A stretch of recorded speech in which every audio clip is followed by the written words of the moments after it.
Good evening, I'm Ces Orenia Drilon. I'm Pauline Verzosa. And I'm Sean Yao. The big stories tonight. Is this a portent of things to come at the Senate as it takes on the Duterte impeachment trial? Before officially convening as an impeachment court, senators engaged in a verbal back and forth and found themselves in several tense moments. Senators still took their oath as impeachment judges, but the vice president's allies in the upper chamber made it very clear they still want Duterte's trial dismissed. And President Bongbong Marcos believes that the impeachment will be crossing over into the 20th Congress. He also denies that there is a revamp in his cabinet and would rather call it a mere performance review. The Senate has officially convened as an impeachment court for the historic trial of Vice President Sara Duterte. Ironically, it was unwittingly prompted by her ally, Senator Bato de la Rosa.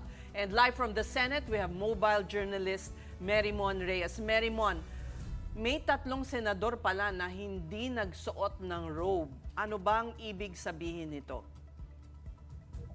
Magandang gabi, ladies. Tama yan. Sa lahat ng mga senador na nandito kanina, meron ngang tatlo. At ito ay sila Senatora Cynthia Villar, Senator Robin Padilla, Senator Amy Marcos. Pero may kanya-kanya silang dahilan kung bakit hindi nga ba nila ito nasuot. Ang sabi ni Senadora Villar, hindi niya raw nasukat yung itong kanyang impeachment robe. Samantala, ito naman kay Senator Robin Padilla, hindi rin daw sa kanya nag-fit itong kanyang robe. Samantala kay Senadora Amy naman ay wala raw siyang robe. Sa ngayon ay suspended yung pinakasesyon ng plenaryo, pero tuloy-tuloy pa rin ang debate ng mga senador patungkol nga dito sa mainit na impeachment trial at complaint laban kay laban kay Vice Presidente Sara Duterte. Pero kanina, heto ang mga ganap. On Tuesday afternoon, Senator judges have already taken their oath for the ouster trial of Vice President Sara Duterte. But not before another debate and huddle among senators first, if privileged speeches should be delivered before the oath-taking. On Monday night, Senate President Chis Escudero was already sworn in as impeachment presiding officer. But the upper chamber was quick to clarify. They are merely constituting and not convening as an impeachment court. That actually happens June 11th. When the prosecution team finally presents the article of impeachment. Senator judges will be in their crimson robes. Nevertheless, Senate President Escudero has his reservations. There is no way the 19th Congress could start with the actual trial as they will already adjourn this week. The trial of the Vice President is more likely to happen in the 20th Congress. At this point, Escudero is almost certain of a crossover. The 19th Congress cannot bind subsequent Congresses.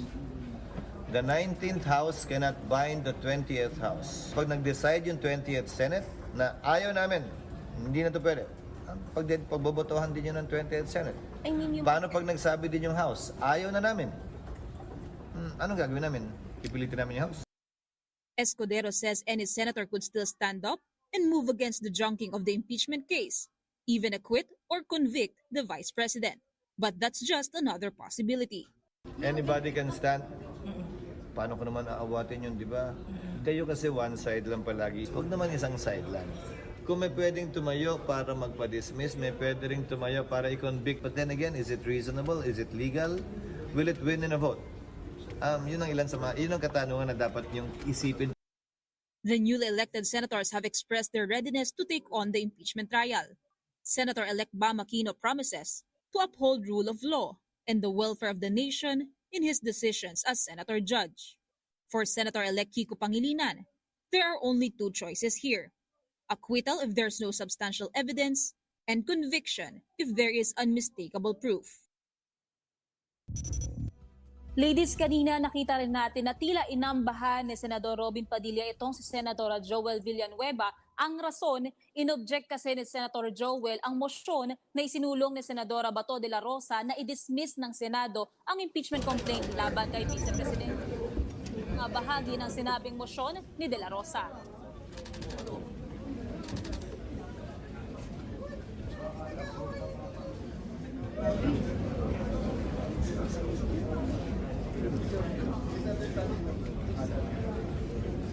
Naghihingalo na po ang buhay ng 19th Congress.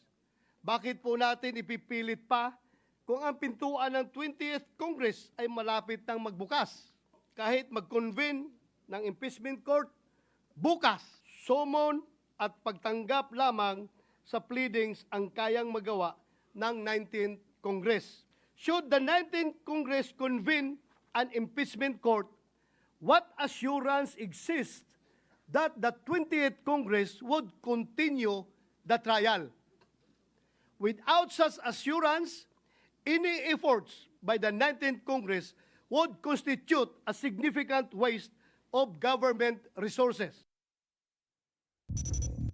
Tila nagkaroon din ng agawan sa mikropono sina Senadora Risa Hontiveros at Senadora Amy Marcos. Sa simula kasi ng sesyon kanina, umapela si Senadora Risa na unahin na muna ang oath-taking ng mga senador bilang senator judges tsaka ipagpatuloy ang kanilang interpellations o privileged speeches. Sinubukan naman ni Senadora Marcos na sumingit pero dito sinuspinde ni Senate President Cheese Escudero ang sesyon. Narito ang bahagi ng kanilang tila sagutan. So I restate my motion, Mr. President, to momentarily suspend any action, whether interpellation or seconding speech, on the privileged speech of the good gentleman from Davao. I still Point have of the floor. order. I have the floor, Mr. Point of President. order. I have the floor, Mr. President, A point to of make order, way Mr. President. for Session- taking of the session oath is before the suspended. presiding officer. I'd just like to reiterate that I wasn't being rude, but simply recognizing the fact that the point of order takes precedence over all other motions. Also, that there is in fact a motion already pending on the floor, already acknowledged as well by our majority leader, which requires a vote.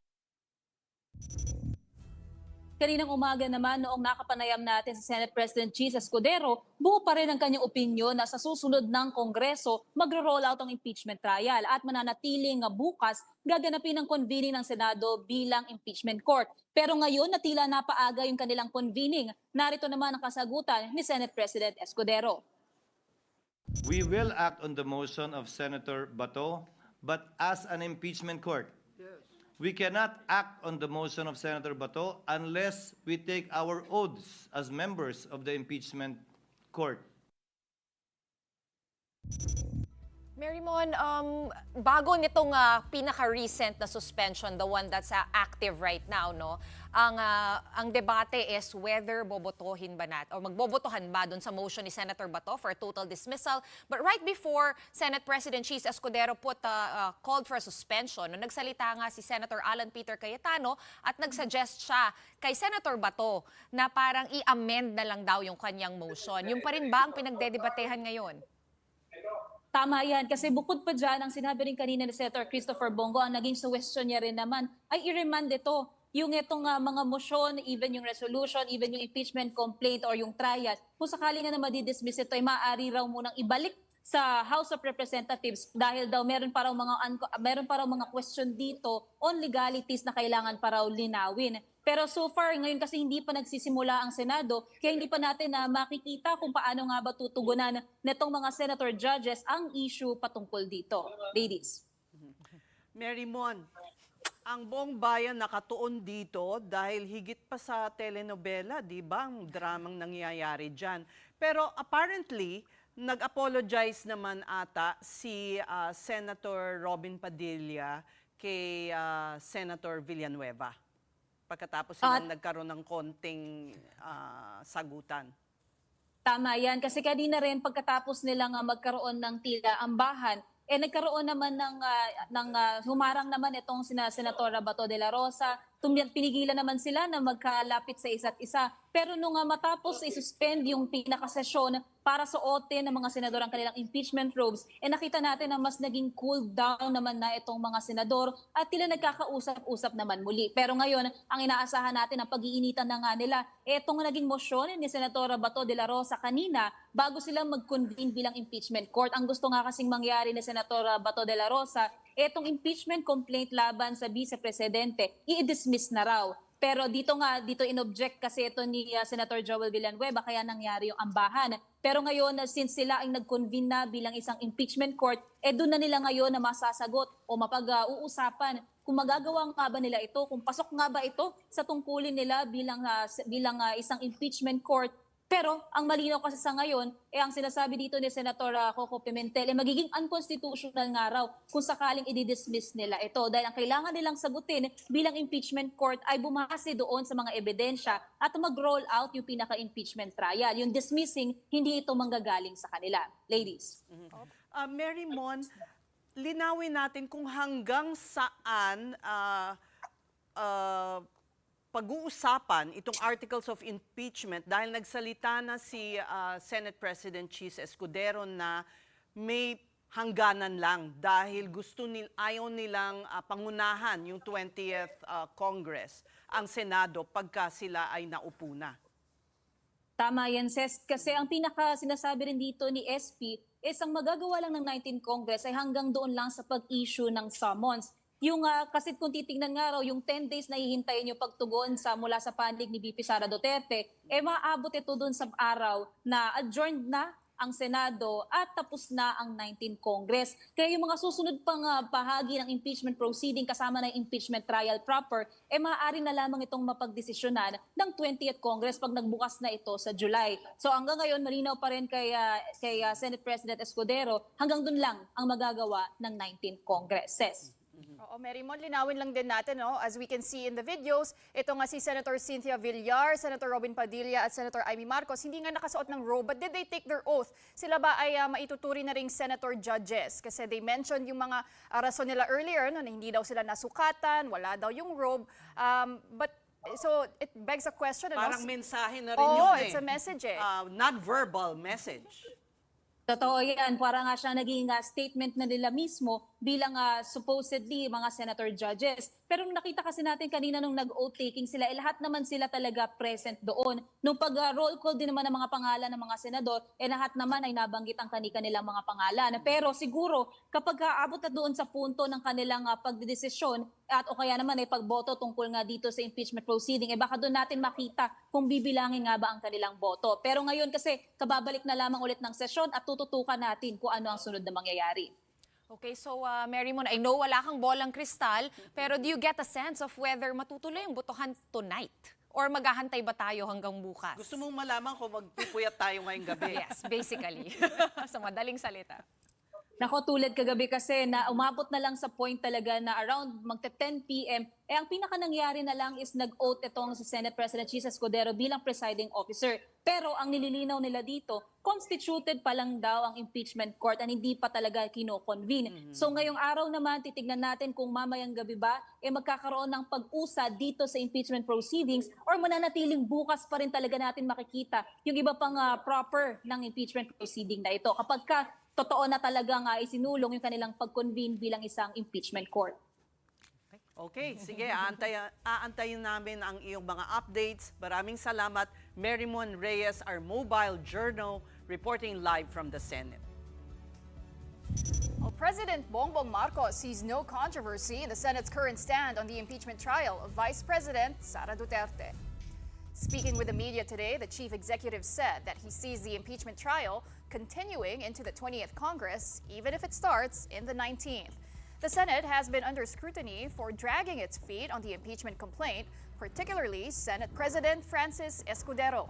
Marcos, however, maintained his distance, though, and said that it is up to the Senate to decide on the matter. What is the controversy? There's no way that even if they start the trial now, that they will finish it before the new senators come in. This is really a function of the Senate right now, so we leave it to them. We are watching, of course, what the Senate President Chis Escudero is doing to try to make it as a peaceful a transition as possible from this Congress to the next.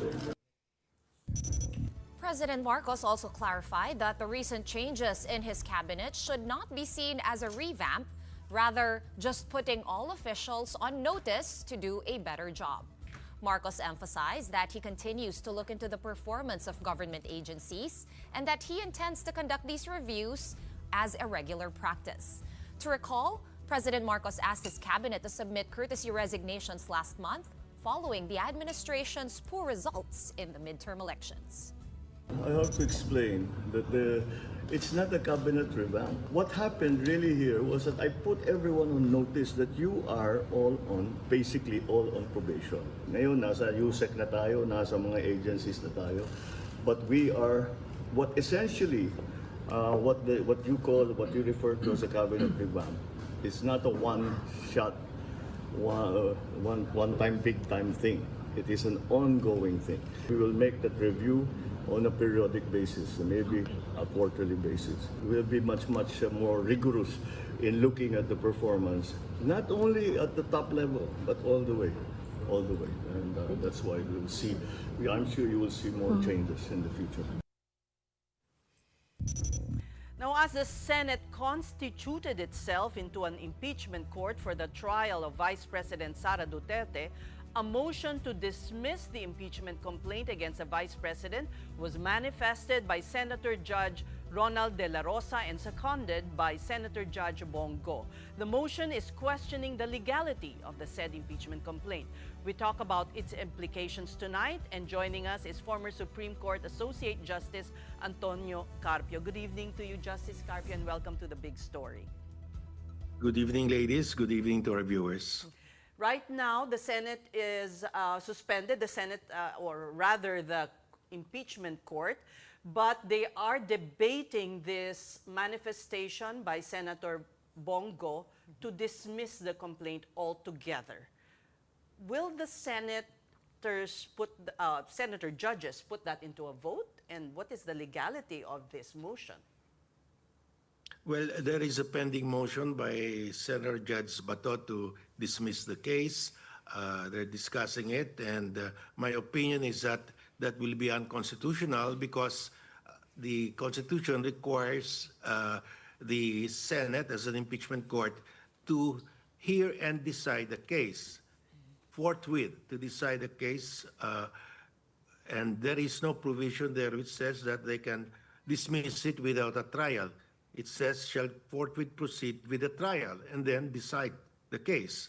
So they should just hear the case, call the witnesses, get the documents presented, and then decide it to dismiss, to acquit or convict. But they cannot make a judgment even before hearing a single witness or seeing a single document. That will be grave abuse of discretion. I mean, that's denial of due process to the prosecution. Justice, the Senate, is this correct? The Senate just constituted itself as an impeachment court and has not yet convened right now as we speak. What is the status? It has constituted itself as an impeachment court. They are now discussing a motion presented to the impeachment court. So in effect, it has convened, but there is no trial yet. All right. Okay, Go ahead, Sean. I want to clarify because right before we went into this break, Justice, si Alan Peter Cayetano ay nagsuggest for Senator Bato precisely because of the reasons you cited that it would be unconstitutional. He suggested instead that Senator Bato amend his motion and to remand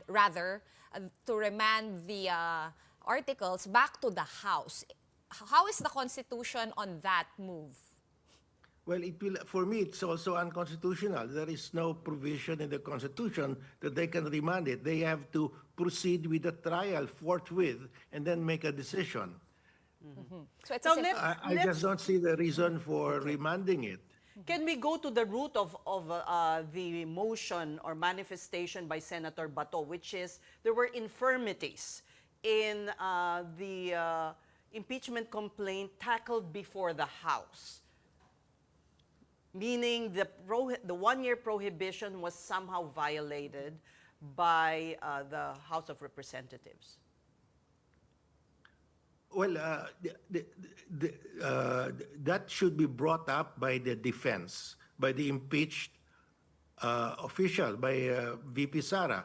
The judges themselves cannot raise that because they are supposed to be impartial. They should not. That is favoring one side already. They're teaching or actually acting as counsel for VP Sara. They should allow VP Sara to raise that in his comment or answer. Okay, but Justice, who can really decide on whether the one-year ban was violated? Because Senator Bato did cite a ruling by Chief Justice Renato Puno in Francisco versus House, which said that the Senate can decide the question of whether the one-year ban has been violated or not because it has primary jurisdiction over the case. Well, the impeachment court can decide, but that can be questioned before the Supreme Court if it violates the Constitution. But the Supreme Court has actually been very clear in its decisions that there was no violation. I mean, these No, not in this precedents are case. cited. Not in this case. That has not been ruled upon by the Supreme Court yet, whether the one-year prohibition has been violated. There was a case before, in the case of CJ, Chief Justice Davide, on that issue. But this is factual, because whether the one-year prohibition has been violated or not is a matter of fact. In fact, I don't know yet because I haven't seen the documents. And that's precisely why Cayetano is saying we cannot decide that now because we don't have the documents here. We haven't seen any of the documents. So in which case, am I hearing you right, Justice, that they should just start the trial so that the defense of the Vice President can just lay these arguments out at ilalabas na lahat ng Yes. dokumento? Yes, all of these objections they're raising should be raised by the impeached official, by VP Sara's lawyers. Why are they acting like counsel for VP Sara? But Justice, another topic of debate is whether this can cross over to the 20th Congress. And one senator even floated the question earlier, what assurance is there that this impeachment complaint can cross to the 20th Congress? Well, my personal opinion is that it can cross over because the Constitution says that public officials shall at all times be accountable to the people at all times. That means a legislative calendar cannot extinguish accountability. At all times means it can cross over the succeeding Congresses. And that has been the case in the U.S. And I think that's very obvious, but Oops. Justice Anybody- Carpio. All right. We lost you for a while there. Please, I guess the last Yes. sentence? yes, the Yeah, last sentence. May you Yes. Well- repeat that for us? My personal opinion is that it can cross over, and I think that's the opinion of many people also.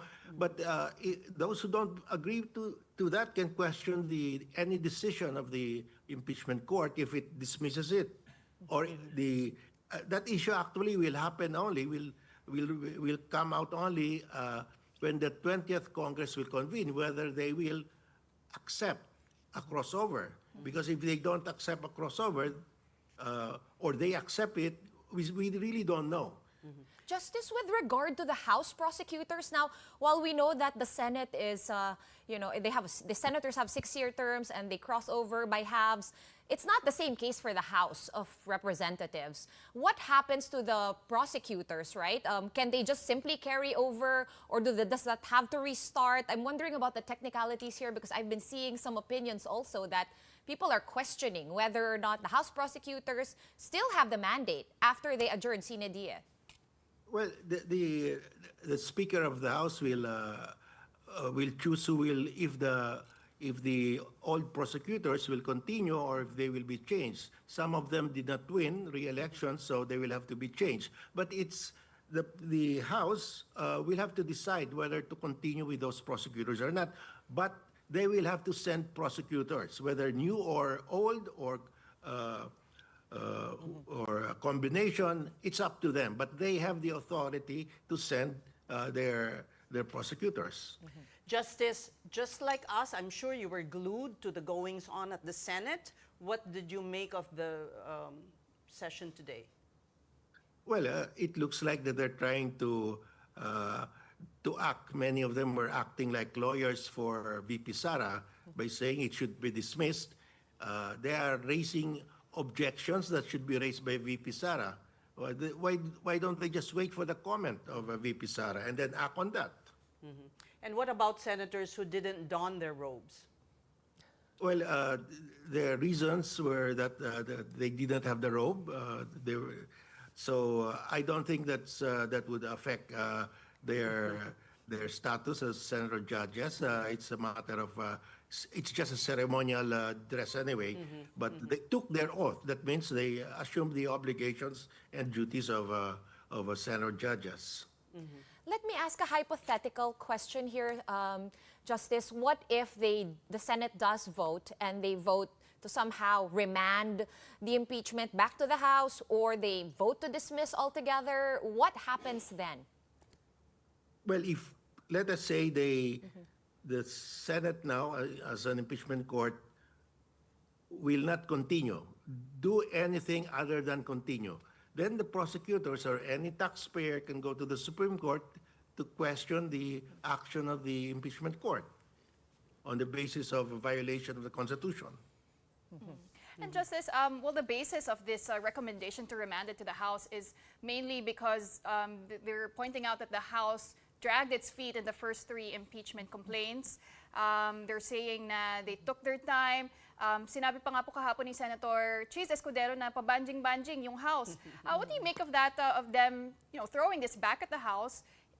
Go ahead, Well, Justice. that will make sense if there is no crossover. That will make sense if only the 19th Congress can hear the case, can decide the impeachment complaint. But there is a crossover, so even if they delayed it, it can continue into the next Congress. So it doesn't stop the impeachment. Okay, so everything should proceed. Basically, the trial should still proceed, and that's still your stand, basically. Yeah, because that's the command of the Constitution. Trial shall forthwith proceed. And there is actually a crossover because the Constitution says the public officer shall be responsible to the people at all times. In other words, regardless of Congresses ending or renewing, they are accountable to the people. All right. Well, we thank you very much for your time. Thank you so much, Justice Thank you also. Antonio Carpio. Yes. Thank you to our viewers. And while her impeachment case is being tackled in and outside the hallowed halls of Congress, Vice President Sara Duterte flies to Kuala Lumpur, Malaysia for a, quote, personal trip. According to a post shared by her office, Duterte will be with her family. She's also set to attend Independence Day celebrations and meet with overseas Filipino workers there as part of an OVP program. Duterte's trip comes a day before the presentation of charges against her happens and just days before the 19th Congress adjourns on June 14. In a statement Monday, Duterte's legal team maintains the impeachment process is flawed but says they're ready to face it. Meanwhile, the Catholic Bishops' Conference of the Philippines, or CBCP, has weighed in on the Duterte impeachment trial as well. CBCP President Pablo Virgilio Cardinal David has called on senators to let constitutional process proceed without obstruction. David also says that the Senate has a constitutional duty to act on it, and any interference would betray the Constitution and public trust. For its part, Tindig Pilipinas has organized a vigil outside the Senate's main gate today, with co-convener Kiko Aquino D leading the prayer. Together with ML Party List, Akbayan Youth, the August 21 Movement, and Partido Manggagawa, they prayed for an orderly constitutional process for the impeachment trial. The groups will be staying outside the Senate until 9 p.m. tonight. This is part of a series of rallies that the group will be holding outside Senate with regard to the impeachment. They are expected to gather again tomorrow, June 11 at 1 p.m. for a rally. Well, we're just going to take a quick break, but coming up, we speak to one of the prosecutors in the historic impeachment trial of Vice President Sara Duterte. Congresswoman Bel Zamora joins the big story when we return. Keep it here.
You're watching The Big Story here on One News. Senator Francis Tolentino filed a resolution to end the impeachment trial against Vice President Sara Duterte on June 30, the last day of the 19th Congress. Tolentino believes the law does not allow the impeachment to cross over to the next Congress if the composition of the senator judges will change. House lawmakers have earlier disagreed with this, but to them, it is a welcome development that the impeachment proceedings have at least started to take shape. Ginalaw na po ang baso. Nakinig na po ang Senado sa mga pahayag, hindi lang ng Kamara, kundi ng iba't ibang sektor ng lipunan. Inaantay, at again, handa naman na po ang Kongreso, ang House of Representatives, sa kanilang role sa impeachment trial. Ginawa nilang magkaiba pa ang constitution of the impeachment court versus convening as an impeachment court. Siguro they're splitting hairs on that. But sabi nga namin, maski na sa tagal ng hinihintay natin kahapon, at least nakapag-oath ang Senate President, and we expect them to take their oath today. Some senator judges are now considering to remand the impeachment case back to where it came from, the House, instead of dismissing it altogether. Earlier in our interview with former Supreme Court Associate Justice Antonio Carpio, he had called this unconstitutional. But let's also discuss this with one of the House prosecutors, Congresswoman Bel Zamora. Good evening and welcome to The Big Story, Congresswoman. Good evening, Steph. Good evening, Ms. Juan and Ms. Pauline. Thank you very much for having me tonight. All right. Remanding the complaint back to you, is that unconstitutional or not even written in the law book? Exactly. I would agree with Justice that this is unconstitutional. It's not in the Constitution. And if we read the words of the Constitution itself, there is no other option for the Senate but to hold trial. They are a trier of the facts, the evidence, and that is their only duty. They have no power or authority to remand the same back to Congress. Now, Justice Carpio also observed that it seemed that some senators were lawyering for VP Sara, and that this matter should have been raised by her and not by the senator judges. What do you say to that? Well, that. We've been hearing from some of the senators that they intended to have it dismissed days ago, months ago. And now actually we are seeing that happen in the Senate.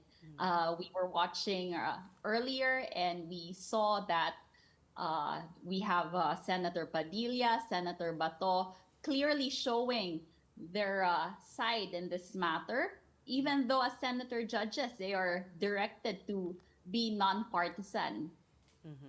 If they do say that VP Sara is confident that she'll be acquitted, then we should just go ahead and go ahead with the trial. Exactly. Again, for us prosecutors, we are doing our job under the Constitution, under the law, which is to bring out the evidence, all the pieces of evidence that we have gathered in Congress. That is our duty under the law. And it is also the duty of the senators to hear the case, to conduct trial, and nothing else. Now, if they are confident that the evidence is not enough to convict the accused or the vice president, the impeached official, then there should be nothing wrong or no problem with having the trial proceed. Congresswoman, right now we're thinking one of the possibilities that could happen before the day ends is you guys, this impeachment complaint could be remanded back. Have you guys amongst yourselves discussed already what you will do? I know it's only been maybe an hour or so, but have you guys have a chat group? Have you guys spoken about what you will do in case bumalik sa inyo itong complaint? Well, to tell you honestly, we've been discussing that with our private prosecutors or private lawyers who have been helping us. And well, to be frank about it, we're a little shocked. That's been my feeling the past few days. So shocked with how the senators are conducting themselves or filing resolutions left and right, just to have the proceedings cut. And again, remanding it is not an option. So I don't know where this suggestion or this act came from. Okay, but Congresswoman, where are you in terms of your preparations? And if you were to follow the calendar being proposed by Senator Francis Tolentino to conduct the trials and end it by June 30, is that feasible? Will the prosecution panel be able to do your part? Definitely, that's not feasible for us. That is definitely unacceptable. I said earlier in an interview, let's compare this to, an away ng magkapitbahay. You can't even resolve that in 1 day, 2 days. And they want us to present our evidence in 2 days, for the Vice President to present her defense in a short period as well. So I don't think that that's acceptable for anyone. That will be, violative also of the Constitution. What about narrowing down the articles from 7 to 2? We don't see that as acceptable as well. We have different pieces of evidence for each article, and we wouldn't have put those articles in the complaint if we didn't have all of the evidence for each. We wouldn't be putting any article just to make the complaint longer. Now, Definitely have the evidence for each. if we could go back to the root of the manifestation of Senator Bato, which is that it's infirm that the House did not follow procedures. Tell us why you think it is not correct, that his position is not correct. I believe that he was questioning the fourth impeachment complaint because there were 3 earlier complaints. And, it has been the stand of the Congress, of the prosecutors, that we follow their own rules. The first 3 complaints were filed in December. And in fact, it was the stand of the congressmen to consolidate all of these complaints. Now, the fourth was filed, the fourth was filed within 10 session days. Now, people are wondering, how can that be 10 session days when the first was filed in December? We are counting session days and not calendar days here. So when we filed the fourth complaint, it was within the 10 session days, and that's the only requirement. And we also followed the requirement of the Constitution, which is to have at least 1/3 of the members of the House of Representatives to sign the complaint. In fact, we had around 2/3 of the members of Congress. So with the 2/3 signature, we automatically transmitted that to the Senate, and we followed the rules under the Constitution. You know, it's good you're saying this now, Congresswoman Bell, because back then, everyone was wondering why those 3 initial complaints were not referred to the Committee on Justice as per the rules, right? And we were actually also shocked here that it didn't happen, and instead the fourth came about. But can you give us a sense of what happened? I know it was a while back. What was going on? Because it's at the heart of the argument, and this was cited by Senate President Cheese as well. Why was it not referred to the Justice Committee immediately, as your rules say, within 10 session days? 10 session days. So for the first 3 complaints, these were filed by private citizens and endorsed by a member of Congress each. Now, I think the endorsers, those who wanted to support it in Congress, and those who filed it themselves, had a lot of discussion if they will push through with those complaints. If I may share, those 3 complaints were compared to the 4th one. They only had maybe 1 or 2 articles of the 4th one. So it was the consensus that a 4th one be created, which would be A combination. combination of all of the articles, of all of the allegations, and that would be supported by at least 1/3 of the members of Congress. Your rules allow this. Your rules allow this. Yes. Let me share also, ma'am, that for the information of everyone, copies of the complaint were circulated amongst all of the members of Congress, and we were able to read it. I think that's also one of the complaints or allegations of the Duterte camp. So the members were able to read it. Some, in fact, voiced their opinion before everyone. I would always share that, for example, Congressman Rufus Rodriguez voiced out his opinion on the matter, and if I'm not mistaken, he did not vote. So that was the process that we had before signing. And since you brought it up, Congresswoman, can we confirm that the copy of the 4th impeachment complaint was circulated on the same day that it was voted on? Because people were also railing about that. Yes, we had copies on the day that it was circulated. It was circulated and voted on. In one day. So a lot of people, I mean, the criticism there of the other side was, paano mo matatapos yun na hundreds of pages sa iisang araw, iilang oras lang? You know, honestly, it's not 100 pages. Let me see. I just have it here with me. Able to read mine thrice. Okay, so it's not 100 pages. Not 100 pages, you know. They would say that it's very lengthy with all of the attachments. The annexes, I suppose. The annexes. Yes, with the annexes.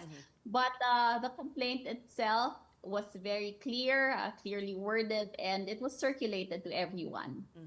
But even in as much you pointed out earlier that we're splitting hairs, semantics matter, they just merely constituted themselves into an impeachment court and not convene. And you may never really have the opportunity, at least in this 9th Congress, to begin the trial with only until perhaps reading of the articles of impeachment. How do you feel about that? Well, it's our stand that the impeachment proceedings will definitely continue into the 20th Congress, and there's no issue with that. The Senate or the Senate President has been citing American presidents in some matters when they were discussing it in the past few days, last week as well. And if we were to follow American cases, American impeachment cases, then we should note that, in fact, in many instances, they have impeachment cases that have crossed over to the next Congress. We studied several cases before. The prosecutor studied several cases before, and we saw that that is really the practice for an impeachment to continue into the next Congress with no problem. But their point, Congresswoman, against that would be that the U.S. Congress always has a majority because they do not elect in 50%, 50% like denominations like we do. What would be your answer to that argument? Now there's another, yes, there's another another reason why we should continue into the next Congress. This is not a legislative matter. This is not a legislative function of the Senate. And non-legislative functions definitely continue into the next Congress. We have, for example, the Senate Electoral Tribunal, which continues to work even beyond the term of the senators, because this electoral tribunal necessarily takes up matters that happen after the elections or after a term of office. So there are functions in Senate as well as the House of Representatives that continue. There are day-to-day matters, day-to-day functions, non-legislative functions. And this one, like we have said many times, is sui generis, or in a class of its own. So it definitely does not fall under legislative functions of the Senate. Okay, Congresswoman, just one final question from me. Will if the senator judges do vote not to dismiss the impeachment and the presentation continues tomorrow as scheduled, will you be ready for that? Will Congresswoman Jervil Luistro still do the presentation? And what's the latest on the composition? Because the last time we spoke to Congresswoman-elect Laila de Lima, she said she's not officially part yet of the prosecution panel. Yes. First, Congressman Jinky is ready to present the articles tomorrow. We have nominated her to be our spokesperson tomorrow in the presentation of the articles before the Senate. And well, for the rest of the prosecutors, we've been preparing since March for the trial itself to proceed. We've been doing our homework, we've been studying and having practice sessions. So we are ready for that, and we have been readying with our private prosecutors. As for Congresswoman-elect Laila de Lima, I believe that she was invited, but yes, officially she is not yet a member of the prosecution, as she will come in the 20th Congress. All right, thank you so much, Congresswoman Bel Zamora, House Prosecutor. Thank you very much, ma'am. All right, time now to pause for another very short break. But when we return, Malacanang says it is looking into corruption issues against Immigration Commissioner Joel Viado, who has since dismissed the allegations as nothing but a smear campaign. Keep it here on One News.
Welcome back to the big story. The Bureau of Immigration has been rocked by corruption allegations by no less than its commissioner, Joel Viado.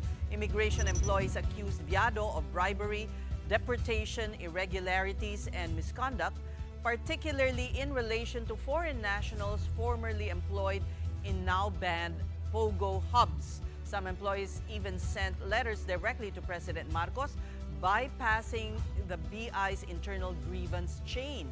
Viado has already denied the allegations, calling it part of a smear campaign against him. The president said he is looking into the allegations. Mahirap mapag-aralan ng mabuti kung white paper na hindi pinirmahan at saka walang specifics. But nonetheless, everything like this, we look into it and we will continue to do that. Nakausap din po natin si ASEC Nico patungkol po dito sa reklamo di umano sa BI. Okay? Commissioner. Ang sinasabi po nila, mas maganda po kung may reklamo ay may kasama rin po sana ebidensya na kapaloob. Hinihikayat po kung meron po talaga kayong reklamo, kahit hindi na po kayo magpakilala, ibigay nyo lang po yung ebidensya. Malacanang also announced today that National Security Advisor Eduardo Año will remain in the cabinet. Palace Press Officer Claire Castro was asked for an update on Año's courtesy resignation as his name was not included in the list of cabinet officials that the president decided to keep last week. Ayon po sa ating Pangulo, and I quote, Secretary Año has been doing or has been having to deal with health issues ever since the time of the pandemic. However, he has kindly agreed to stay on in the NSC as he feels. And the president agrees, our president agrees that he can continue to do the fine job he has been doing. So, maaari pong manatili si Secretary Año hanggat kakayanin po niyang kanyang kalusugan. Meanwhile, Supreme Court Administrator Raul Villanueva has been named SC Associate Justice. President Marcos administered Villanueva's oath office in a ceremony at Malacanang. Villanueva is Marcos's first appointee to the High Court, replacing Associate Justice Mario Lopez, who retired last June 4. Before his stint as SC Court Administrator, Villanueva served as presiding judge of regional trial courts in Las Piñas, Taguig, and Manila. It is a well-deserved appointment. He has a wealth of experience as a judge, an RTC judge, until 2002, and then he has from 2002, and since 2010 he has worked in the Supreme Court. We have begun a trend between the Supreme Court and the executive of a closer relationship in the past couple of years, and I know that the appointment of our new justice will continue that trend and bring the departments of government even closer than before, and so that the function of government is smoother, better. We all have our part to play, and for justice, you have a new part to play. Now, in other news, the Department of Education will roll out the pilot implementation of the revised senior high school curriculum this June. With more than 800 schools joining the pilot, DepEd says the move is long overdue and will address long-standing problems within the current SHS system since its implementation a decade ago. Under the revised curriculum, students will now choose between two main tracks, academic or technical professional, replacing the previous four-track system. Core subjects are also down from 15 to 5, which include effective communication, general math, general science, life and career skills, and pag-aaral ng kasaysayan at lipunang Pilipino. But with just days before classes officially begin, some schools are saying they're not prepared. We are not yet ready kasi wala pang training na ipilot natin, ma-start na tayo sa opening by Monday. Para po mapaghandaan ng mga guro yung ituturo nila, lalo-lalo na po mag-stream down sa 5 core subjects. According to the Education Department, joining the pilot is voluntary and only qualified schools are included. For now, over 27 million students are expected to return for school year 2025-2026. And during the House Committee hearing on Basic Education and Culture, DepEd shared they will be monitoring the progress of the pilot implementation. We will be having a baseline assessment of where we are and what we have right now. And then we will be coming up with a midline and then an endline assessment. And for our big picture tonight, Filipinos represent at the 2025 Tonys. Nicole Scherzinger, Darren Criss, and Marco Paglia, artists with Filipino blood, all took home awards.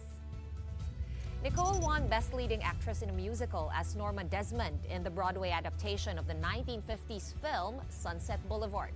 In her speech, she proudly called herself a Hawaiian-Ukrainian Filipino girl. This is Nicole's first Tony. Darren Criss, known for his role in the TV show Glee, won Best Leading Actor in a Musical for his role as a retired robot in the South Korean musical Maybe Happy Ending. He also brought home a second trophy as producer of the show, which in total bagged 6 awards, including Best Musical. Darren is the first Filipino-American to win in this category. Meantime, Marco Paglia won Best Orchestrations for his work on Buena Vista Social Club, a musical set in Havana, Cuba from the 1950s to 90s. Marco is a New York-based musical director, arranger, and pianist. And there's more. Lea Salonga, the very first Asian and Filipino Tony Award winner for Miss Saigon back in 1991, returned to the prestigious awards show as a presenter. Okay, so congratulations to all the winners. But for tonight, that's it for us here on The Big Story. We are One News, all sides, all the time. We'll be back tomorrow at 7:30 p.m. We'll see you then. Have a good night, everyone. In the meantime, we still have play-by-play coming up next. We have Andre and Denise all ready to give us a lowdown in sports. What's up, guys? Ganda naman ng pagka-lowdown mo. The lowdown. Ginagamit pa ba yun? Ha? Well, apparently, ginagamit pa. Usap pa yun. But thank you once again to the ladies of The Big Story. May chika? Walang chika? Wala? Walang chika. Go ahead. Take it away. Parang go ahead. We're going home. Manonood pa kami. Ongoing pa yung hearing. Oo nga. And by the lang. way, they can still watch it on our social media pages, by the way. Thank you once again to Seth, to Sean, to Pauline, the ladies of The Big Story. On the show tonight, we've got the Oklahoma City Thunder and the Indiana Pacers looking ahead to Game 3 of the NBA Finals, plus a check on the PBA, Denise, as the elimination round of the Philippine Cup reaches its home stretch. But not only that, we've got updates on the national men's and women's volleyball teams. Action on a Tuesday. I'm Andre Felix. And I'm Denise Tan, sitting in for Cheska Liton-Calao. And here's tonight's play-by-play. Ramiro, the show by Mamoy. Mr. Moves puts it on. Unbelievable. Gemma on the left side.